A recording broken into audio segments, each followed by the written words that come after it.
Bien, recuerden que al finalizar el conversatorio va a haber un espacio para preguntas, así que anoten las preguntas que tengan, las dudas, y mientras tanto vamos a ir presentando a la profesora Ingrid Suring, que nos va a hablar sobre las competencias profesionales y capitalizar lo que aprendimos.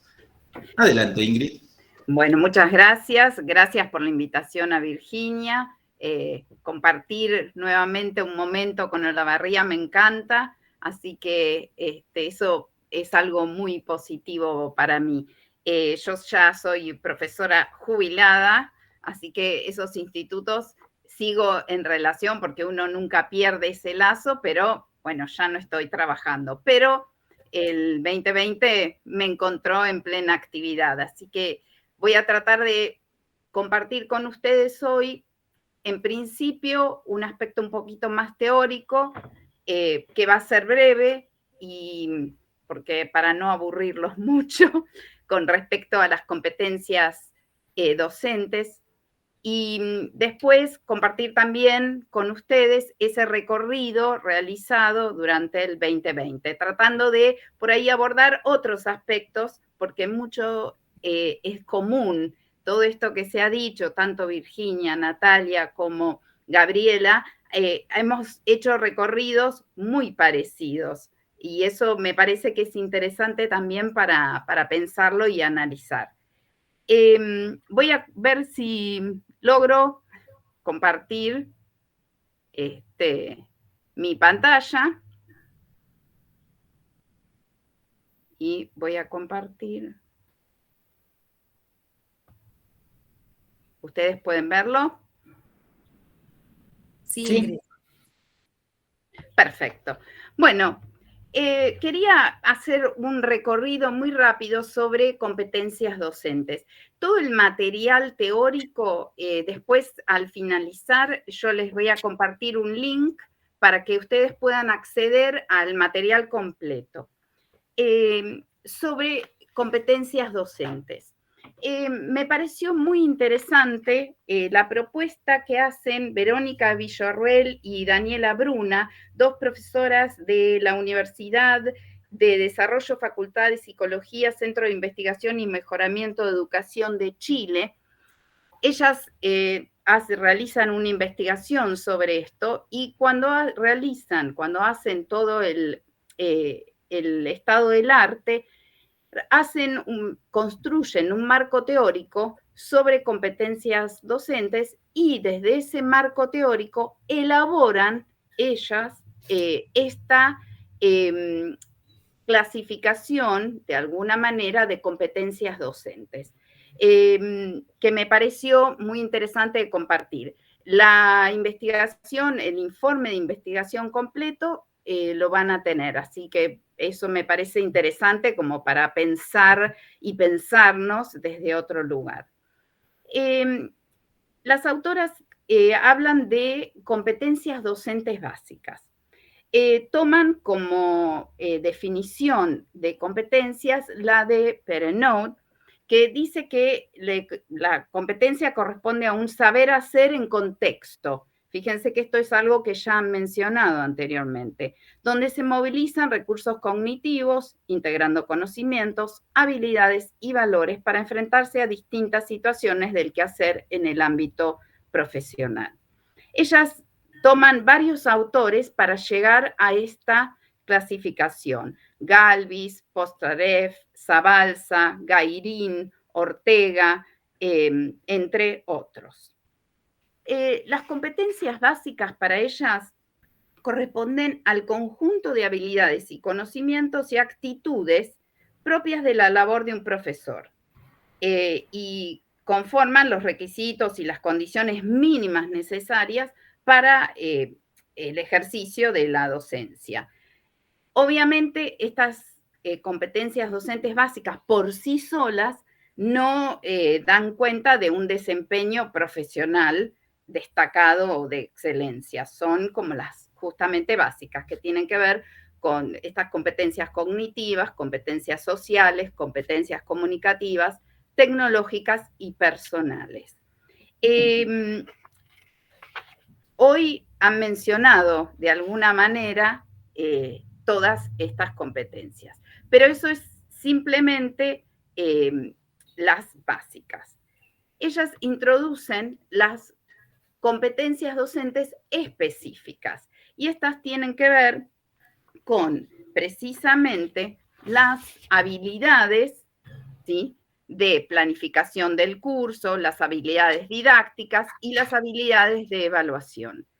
Dentro de estas competencias vamos a encontrar cuestiones como planificación y diseño del curso, planteamiento de objetivos, por ejemplo, selección de contenidos, programación y calendarización del curso, organización de los contenidos, relación teoría-práctica, que es una cuestión importante, aplicar el conocimiento en situaciones reales, la interacción profesor-estudiante. Y dentro de las habilidades de evaluación, esto que mencionaba tanto Natalia como Gabriela, me pareció muy interesante porque cómo hubo que reconstruir esas habilidades de evaluación, porque no podíamos seguir haciéndolo de la misma manera. Entonces, esta cuestión de diferentes modalidades de evaluación, considerar distintos momentos y las funciones de la evaluación diagnóstica, la formativa, la sumativa, etc. Todo esto, evidentemente, tiene dos aspectos que son transversales. Por eso los autores incluyen competencias transversales.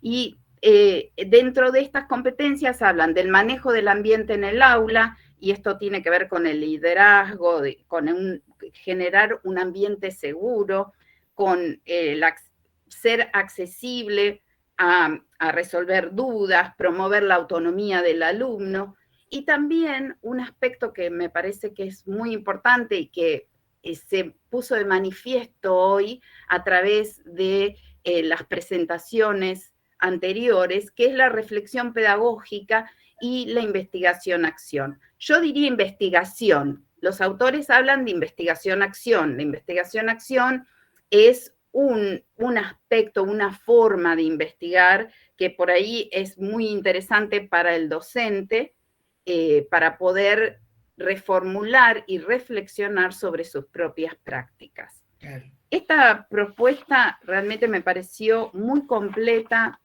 y muy interesante en cuanto a describir todas esas competencias necesarias para nosotros, o sea, los profesores en los institutos de formación docente, pensarlo, y también para aquellos estudiantes en los institutos de formación docente para repensarse de alguna manera. Una de las competencias son las tecnológicas.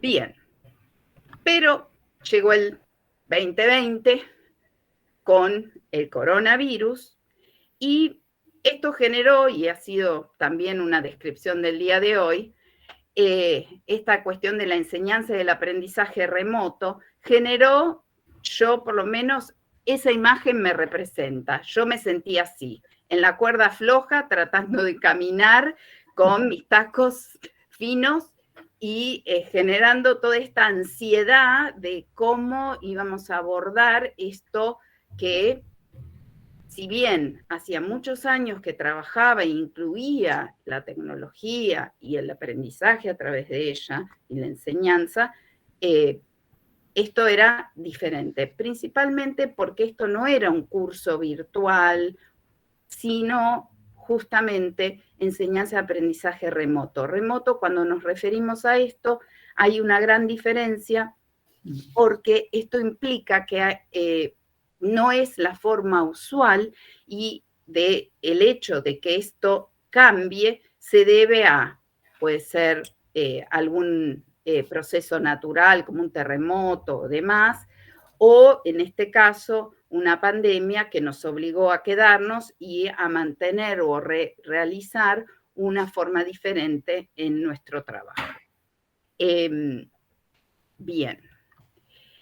Las competencias digitales es algo que es parte del desarrollo que nosotros tenemos que hacer.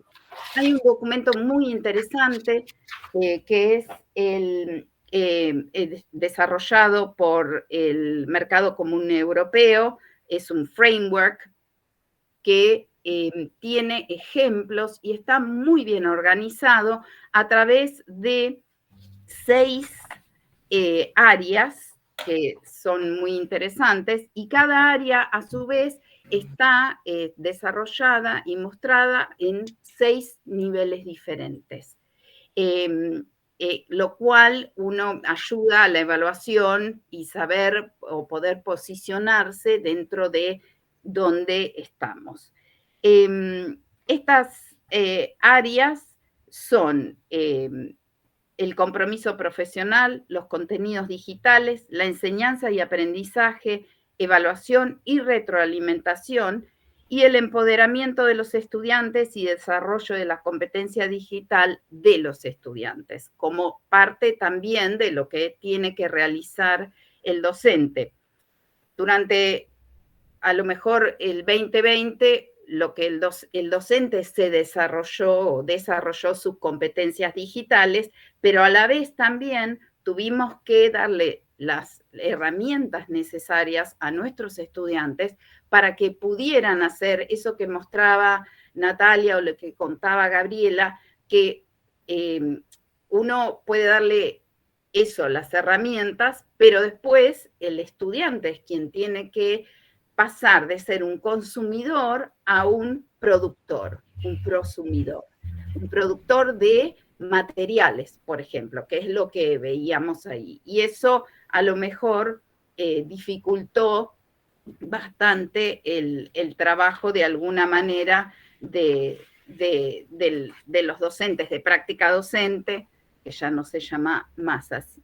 Yeah. En mi caso, el 2020, además, en el profesorado de inglés, nos encontramos con una cuestión también difícil de manejar. Era el último año del antiguo o anterior plan de estudios del diseño curricular. Y eso generaba también mucha ansiedad en los estudiantes. Por eso había que buscar una manera de trabajar con ellos.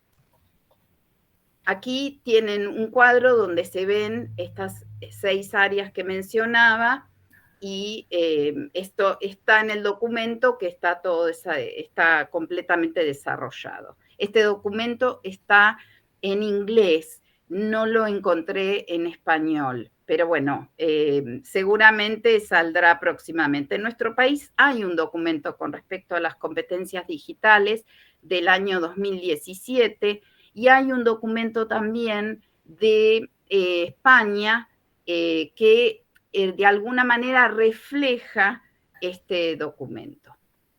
Bueno, ¿cómo trabajamos? Nosotros, no veo el tiempo, ¿cómo vamos? 15. Bueno, así, no voy a hacer referencia al trabajo puntual, simplemente este recorrido de, bueno, las diferencias en las diferentes escuelas donde estaban los alumnos, si había recursos, no había recursos, si los alumnos podían conectarse o no, el desarrollo y la conformación y el diseño de guías de trabajo donde podían incluir juegos, videos, pero el alumno de la escuela secundaria tenía que trabajar de alguna manera a través de esa guía en soledad. Esto es uno de los aspectos que tenemos que tener en cuenta. Nosotros todos, creo, yo personalmente, de hecho sí, tomamos por sentado la presencialidad. Tomamos por sentado la escuela y todo lo que se logra en la escuela, porque la escuela es sí, esencialmente aprendizaje, el lugar donde se aprende, pero no es solo eso. Para los estudiantes es el lugar de comunicación, de encontrarse con otros, que al principio esto se perdió y nos obligó a nosotros a trabajar de alguna manera prestando mucha atención a lo emocional. Hay algo que la virtualidad no nos permite, y sí un aula presencial, y es la mirada, el ver al otro, eye contact, ¿no? Ese contacto visual que a veces se hace muy difícil en la virtualidad. Si tenemos la suerte de comunicarnos vía Zoom, esto es, aún en ese caso, se dificulta muchísimo. Yo ahora voy a adelantar, pero sí les incluyo, y ya hay material sobre el TPACK Model, que esto ya tiene unos cuantos años, donde es cómo trabajar y qué implica integrar las TICs a nuestra aula. Y modelos superadores de simplemente consumir, ¿no?, lo que ya está creado, sino poder modificar y redefinir, que son aquellas cuestiones que queremos lograr nosotros como docentes y que nuestros estudiantes también puedan hacerlo para la transformación de la cual ustedes ya han hablado. Para mí fue fundamental y fue una de las cosas que mis alumnos en general, tanto de segundo como de cuarto año, marcaron en la reflexión final del año pasado, que lo que más apreciaron fueron los mensajes. Cuando terminábamos la clase siempre yo les subía algún mensaje esperanzador. Eran momentos difíciles que muchos atravesaban personalmente o sus familias, y era muy importante saber que el resto estábamos ahí para ellos. Bueno, con Virginia tuvimos una idea de compartir con ustedes material o generar un lugar donde podamos seguir esto, y creamos un aula en Edmodo, porque primero lo pensamos para poder usar a lo mejor otros aspectos, pero terminan consumiendo mucho espacio en la computadora. Edmodo es una plataforma educativa totalmente gratuita, probablemente muchos la conozcan. En ella creamos un aula, conversatorio lengua extranjera, y ahí tienen la clave. Ustedes tienen que registrarse en Edmodo. Si ya tienen un aula es mucho más fácil. Tienen la clave, el code para ingresar, y van a encontrar ahí, bueno, ya algunas carpetas con material que subí, que tiene relación a todo esto que hemos estado hablando, y la idea es trabajar con esto, o participar en esta aula para podernos comunicar, para compartir, para, bueno, preguntar, y entre todos seguir formándonos y seguir creciendo. El 2020 fue un año donde la realidad nos interpeló en nuestras acciones, en nuestras creencias. En un contexto de excepcionalidad tuvimos que resetearnos de alguna manera todos. Nos convertimos en youtubers, instagramers, twitters, programadores de juegos, actividades en Genially, Kahoot, Liveworks, WordWall, Powtoon, Screencast, dimos clases en Zoom, WhatsApp, Microsoft Teams, Jitsi. Todos construimos y reconstruimos nuestro conocimiento, pero no lo podemos hacer en soledad. Y esto es lo que más me gustó de la propuesta de Virginia, que es esto: como comunidad tenemos la responsabilidad de divulgar, compartir los logros individuales para multiplicarlos en la sociedad.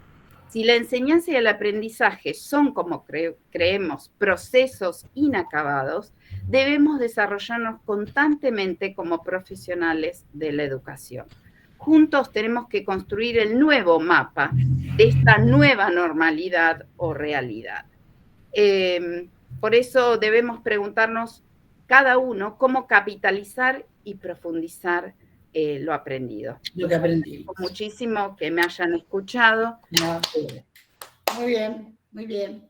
Perfecto. Y lamento No, la extensión. No lamentes nada, agradecemos muchísimo tu participación. Muy contenta. Estamos, es invitada externa, chicos o chicas. Yo sigo diciéndoles chicos a ustedes. Yo agrego algo. Hay documentos en castellano sobre lo que vos dijiste de las competencias tecnológicas o bueno, lo profesional desde Colombia, Perú, México, muy interesante. Por ejemplo, Mercedes Valladares, bueno, no importa. Ahora, que ya lo vamos a ir viendo. Yo soy apasionada de estos que hablan, estos investigadores que hablan de adquirir las competencias, que ya lo hemos estado oyendo de hace rato, desde Goldman, competencias que tenemos que adquirir un poquito más afectivas, un poquito más que apuntan a las competencias emocionales, las tenemos que manejar, las competencias sociales. Y no agregó mucho este año Goleman, estuvimos de acuerdo con Ingrid en el encuentro, cuando lo escuchamos, pero siempre algo agrega, como por ejemplo él se cuestionó, ¿quién tiene el control? Y le largo la pregunta, ¿quién tiene el control? ¿O podemos tener el control? Mejor dicho, en ese control que le damos al alumno para empoderarse, como dijo Ingrid, ¿podemos lograr el equilibrio? A ver si me entienden, porque antes era el docente parado. Antiguamente, ustedes no lo vieron ni yo casi. Bueno, yo sí, en la secundaria. El docente parado y no daba la participación. Y nosotros trabajamos ya, más que nada en formadores de formadores y en todos los contextos, personalmente, trabajamos como las chicas lo mostraron en la práctica. Entonces está muy bien, Ingrid, lo que vos me decís de la planificación, de todo, sí, está perfecto y las chicas lo dominan y lo han aplicado y nos han demostrado prácticamente que se puede poner en conjunto. Y hay que trabajar en equipo, no hay ninguna duda. Solos no se puede. Este conversatorio, ¿se hubiera podido hacer yo sola? ¿A quién le hablaba? Pero yo me pongo en el espejo. Yo tengo que leer mucho. Sí, leemos mucho, pero ¿cómo hacemos para que esa teoría se transforme por fin en práctica? Yo las felicito a todas y por más que acordamos todo, casi todo, y ahora vienen las preguntas si quieren o no, pero no acordamos en el tema del agradecimiento. Yo no puedo dejar, porque a mí me dio la orden de cerrar yo porque ya no estaba, si no cierra siempre los conversatorios, Noemí Milton, lompe, digo yo. Pero yo no puedo esto cerrarlo sin 2 palabras, 2 segundos. Yo les tengo que agradecer muchísimo a todos por todo lo que molesté llamando, por todas las conexiones, por todo lo que me enseñaron en tecnología, en enlazar, y como nunca tuve ni vergüenza ni miedo ante mis alumnos, desde el año 1995-97, bueno, y tenía preparado un documento de fotos que a medida que las chicas hablaban, o que vos hablabas, Ingrid, o lo que acotó o aportó Leandro, desde su expertise, que ya lo vamos a escuchar en el conversatorio de multilingües el año que viene, ya tenemos el de castellano aquí, el de español. Bueno, eso que yo había preparado, donde por ahí estaba María de los Ángeles, en The Glass Menagerie, con su rol, algunos no se acuerdan, porque yo no sé qué les pasa a los chicos más jóvenes, nosotros tenemos más memoria. Algunos dicen que a medida que uno va envejeciendo, tiene memoria del pasado. Yo no sé, yo siempre tuve memoria y los recuerdo mucho y me han hecho emocionar. Muchísimas gracias y yo no creo que haya otras palabras para agradecer. Ustedes saben que lo digo de corazón. Bien. Bueno, perdón, ¿puedo agregar algo, Ana María? Sí, adelante, Ana María. Bueno, en principio también agradezco la invitación de todos ustedes. Me he enriquecido mucho con la propuesta que han presentado y fundamentalmente desde la red IPADI del LOPE entiendo perfectamente esta cuestión de la construcción curricular, ¿sí?, en pandemia, y una construcción que logró recuperar esos espacios llamados retroalimentación. Es decir, comienza, pero en esas tablas que ustedes han presentado, esta retroalimentación va a seguir funcionando y se va a seguir encontrando otro tipo de encuentros, otro tipo de experiencias, otro tipo de trabajo. Creo que desde ya me voy muy, muy enriquecida, y formando parte del LOM y de la Red IPAC, agradezco la posibilidad de estar con ustedes. Muchas gracias. Bueno, y Ana fue nuestra regente por años del Instituto 22, así que en cierta manera también estás como enlazada desde el LOMBE con el Instituto 22. Bien, chicas, no sé, Leandro. Bien, antes de terminar, vamos a abrir el momento de las preguntas, y yo voy a empezar con una, porque después de que terminó Ingrid, cuando empezó a hablar de que los chicos de ser consumidores se transformaron en productores de materiales, y de materiales que hacían en sus propias casas, en sus propios hogares, y que el aula se empezó a transformar, la casa se empezó a transformar en un salón de clases. Y lo quiero relacionar un poco con lo que dijo Gabriela y lo que dijo Natalia, de ese trabajo a través de WhatsApp, de Zoom, de Classroom. Y quiero preguntar, porque ahora no están dando clases solamente a unos estudiantes que están detrás de la computadora, le están dando clases a toda la familia, porque toda la familia escucha sus clases. Y quiero preguntar el tema de la conformidad de los padres, que Gabriela habló un poco, eso de visibilizar la tarea de los hijos y de la conformidad de los padres. ¿Cuál es la evaluación de los padres en este momento de pandemia? Gabriela. Yo voy a aportar un poquito y agregar a lo que vos decías. No solo fue visibilizar la tarea de los hijos, sino también visibilizar y empoderar, en nuestro caso, la tarea del docente, del esfuerzo por tratar de llegar, esta empatía por entender la situación de cada uno de los hogares. La respuesta en nuestro caso fue súper positiva, eso también es muy bueno. Y lo de promover encuestas de conformidad y, bueno, abrir la discusión y recibir el feedback de las familias, a ver qué es lo que ellos perciben. Porque nosotros tenemos una percepción y lo vemos en lo que los chicos, cómo participan y en las respuestas, pero después también está bueno ver, a ver cómo lo vieron las familias en los hogares. Así que a nosotros nos resultó muy enriquecedora una encuesta que hicimos por Google Forms, en la cual un altísimo porcentaje estuvo de acuerdo con la propuesta que ofrecimos. Bárbaro. Me gustaría aclarar por ahí, agregar que en el caso de las escuelas secundarias, una de las cosas que pasó es que por primera vez la familia tuvo acceso a esa vida de sus hijos adolescentes a través de estas clases virtuales o de recibir, aunque sea una guía de trabajo. Entonces, esa visibilización fue muy interesante y de alguna manera, como dice Gabriela, reposicionó a el rol docente. Y me parece que eso es muy importante, algo que es para rescatar. Es verdad.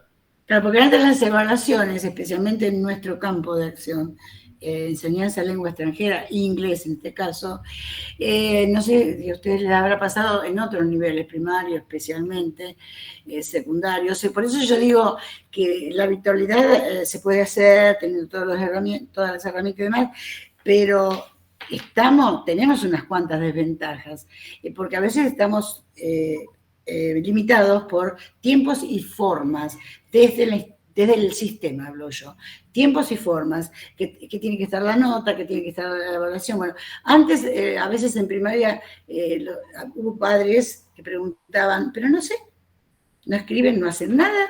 Cuando hemos estado horas hablando, porque esta docente focaliza la oralidad, pero desde ahí va a partir a todo, ¿me entienden? Y por ahí era muy buena la docente que tenía una carpeta así, el chico, pero nunca supo hablar, nunca supo pronunciar ni decir una palabra. No es que vamos a enseñar fonética en primaria. Bueno, secundaria ya no llegaban los padres tanto, pero en primaria, a ver, en el instituto, ¿qué aprendiste? ¿Cómo se dice mesa en inglés en la casa?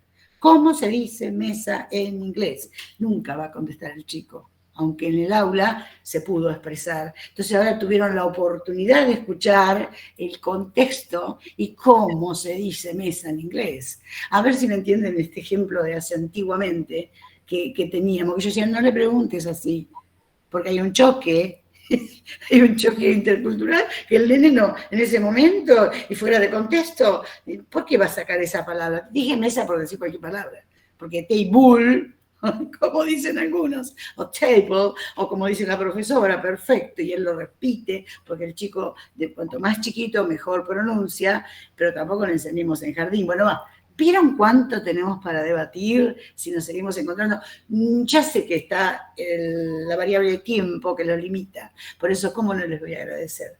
Chicas, Natalia, Gabriela, los alumnos con sus estudios que estarán ahora preparando para las presentaciones finales, las notas, María de Los Ángeles en su trabajo, etcétera, etcétera. Pero, bueno, una vez por mes, cada 2 meses, una vez al año. ¿Cómo no vamos a tener tiempo para debatir? Tenemos miles de cosas para debatir. Bueno, no sé, está muy buena tu pregunta, o la pregunta quién la hizo.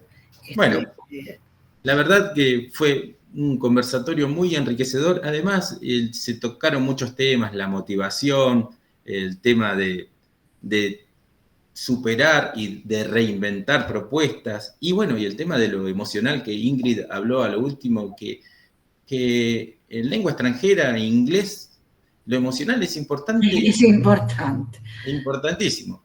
Y encima, yo le quería hacer otra pregunta a Natalia. El tema de la motivación en la oralidad, porque Virginia hablaba de la oralidad, y el tema de los chicos con la pandemia y el barbijo, es como que un poco calladitos estaban al principio. En el contexto híbrido.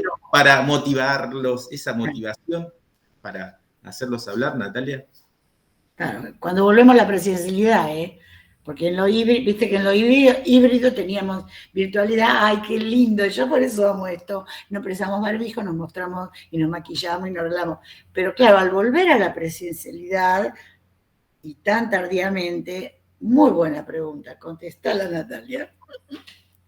Estás muteada, Natalia. Muteada. Bueno, ¿qué pasará, no? Durante la pandemia, por ahí la realidad fue lo que menos se pudo promover. Si bien se presentaban propuestas de elaborar algún audio o algún video, pero eran más como más esporádicas, no era lo que más se daba. Si bien las proponíamos, pero nos costaba mucho recibir respuestas. Y se entiende, porque estaban solos en la casa. Estoy hablando de grupos que tuvieron este estímulo de inglés por medio del grupo de WhatsApp. Es diferente los que tuvieron un contacto permanente por Zoom, ¿sí? Pero eso depende de las instituciones las cuales estuvimos. Cada una tiene sus características y sus alumnos tienen sus particularidades también. Ahora me parece que se puede, que los alumnos, si bien tienen el barbijo, pero no por eso sería impedimento de expresarse oralmente. Sí, estuvieron un año por ahí produciendo poco, pero me parece que reside en la constancia también, en la motivación que tenga ese docente por promover las habilidades de oralidad, ¿no? Porque si me quedo en que no producen, no voy a hacer oralidad y ya los perdiste. A ver, está por ahí lo que decía Gaby hoy más temprano, no perder la motivación uno. Si uno lo tiene como objetivo, ¿sí? Y sabe que parte de la competencia comunicativa reside en el uso oral de la lengua, entonces hay que promover instancias, hay que promover oportunidades. Nosotros hablamos mucho de ofrecer oportunidades a los estudiantes de hacer tal cosa. Entonces me parece que es un trabajo en conjunto. Puedo unirme a lo que estás diciendo, Nati. Ya hicimos algún taller de apuntando a la oralidad, no a literatura, sino con el small L, y ahí estaba el audio por Philip Prowse, el mismo autor, que tuvieron la oportunidad de escucharlo y horrores porque como a ellos el native speaker, como habla, y después en el encuentro se hizo el debate, 1 hora y media casi, un debate donde hablaron, muy bien, sin barbijo. Con barbijo, yo, como mi opinión, ¿no? En el nivel superior no hay tanto problema en ninguna lengua. El gran problema me hizo ver Leandro ahora, que no lo había pensado, en los niveles donde las chicas tienen que ir a, por ejemplo, a hacer la práctica en la primaria, en la secundaria. Ahí sí, porque ahí, si ellos no ven cómo modulamos o demás, y aparte obstruye el oído, la escucha también, ¿no? A veces, en nuestra propia lengua, obstruye un poco. Yo no lo veo en superior un problema. En superior no veo ningún problema, ¿va? Miren lo que nos presentaron. Bueno, ¿estás de acuerdo con eso, Leandro, o no? Vos das el una cosita secundario. Ahí Gabriela va a agregar algo. Bueno. Y por ahí agregando a tu pregunta, lo que dijo Nati, un poco también retomando lo que había dicho Ingrid hoy de la importancia del contacto visual. A mí me gusta leer mucho lo que publica Laura Lewin desde la educación y la neurociencia y el contexto emocional. Por ahí cuánto comunicamos con una mirada. Sí. Por ahí tenemos el barbijo, pero cuánto a promover esto, el contacto visual con nuestros alumnos, si estamos en distancia por ahí, moverlo un poquito, que vean nuestra sonrisa, porque creo que eso es un poco también lo que a los más chicos, por ejemplo, de la primaria les falta, y si no, sonreír, pero tratar de hacerlo con los ojos. Un post que había leído de Laura Lewin que sugería, por ejemplo, en nuestros casos, los que tenemos el pelo largo, a recogernos el pelo, que tengan una buena visibilidad de nuestra cara, porque a veces por ahí lo único que se nos ve en la presencialidad son los ojos. Después, por ejemplo, algo que nosotros tenemos acá desde la virtualidad en el sistema híbrido, y que fue un problema en algunos casos, el tema de la cámara. Desde por ahí, con el adolescente más que nada, y esa tendencia de no encenderla. Entonces, por ahí lo que sí tenemos es un contacto directo con la familia y con los chicos. Y es constantemente no bajar los brazos e insistirles y hablar por ahí un poco con el equipo y decir, bueno, a ver, ¿quién no tuvo la cámara encendida? No perder de vista eso. Claro. Sí, me gustaría verte la cara, extrañé verte hoy, como incentivarlo constantemente a que pueda mantener el dispositivo, porque si no algo también se pierde, ¿sí? Está bueno y se llega a través del Zoom y del... Claro, tenés razón. La mirada habla, el silencio habla y la imagen habla. Por eso a mí, todo hermoso, pero la imagen que presentó Ingrid de con tacos caminando por la... por la cuerda floja. Y lo otro, mirá esa imagen. Yo la miré un rato, yo me quedé mirándola. ¿Y ustedes saben todo lo que me dijo esa imagen? Como para escribir 4 hojas. Virginia, ¿puedo agregar algo, Leandro? Sí, adelante. Me parece importante que creo que lo escuché en alguno de ustedes, el trabajo de jugar, el juego.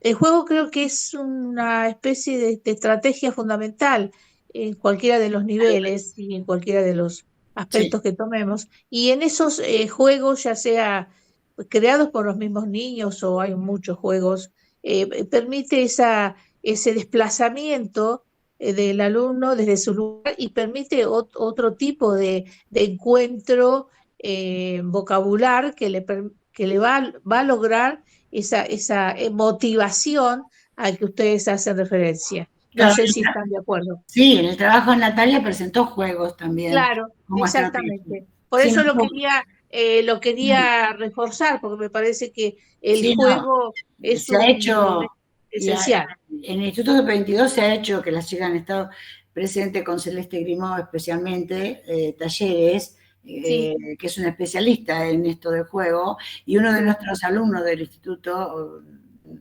de los cuales fuimos profesoras, porque no son nuestros, Víctor Retramela, en su licenciatura presentó como tesis justamente los juegos. Habría que comentarse con él. Y espera que me fui, quería comentar algo más, bueno, no importa, los juegos, está muy bien. Laura Lewins en el 18, creo, la última convención que fui yo, creo que era el 18 o 19, no me acuerdo, presentaron unos trabajos de transmedia y ella con Disney y cómo lo llevó en Buenos Aires, en su convención. Y estuvo acá también en Olavarría, en castellano y en inglés.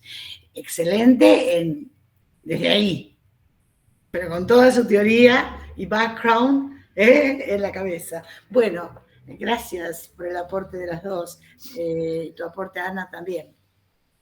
Bueno, de esta manera, si las chicas de las prácticas tienen alguna pregunta. Claro. Bueno, Camila. Como decía Mario Brinvolucre, volunteers, Camila, ¿qué nos tenés que decir?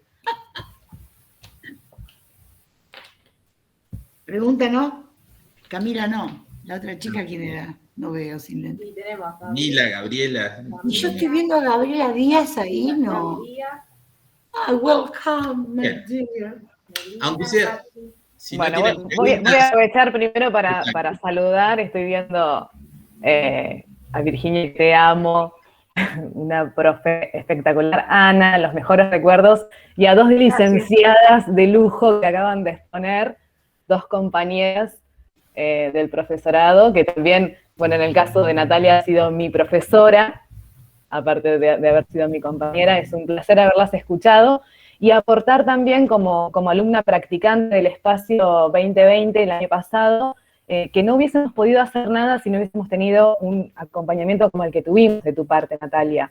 Estuviste presente acompañando, apuntalando, hiciste que todas las piezas funcionen para que la práctica haya salido como salió, y la cantidad de herramientas que nos diste fueron lo fundamental, ¿no?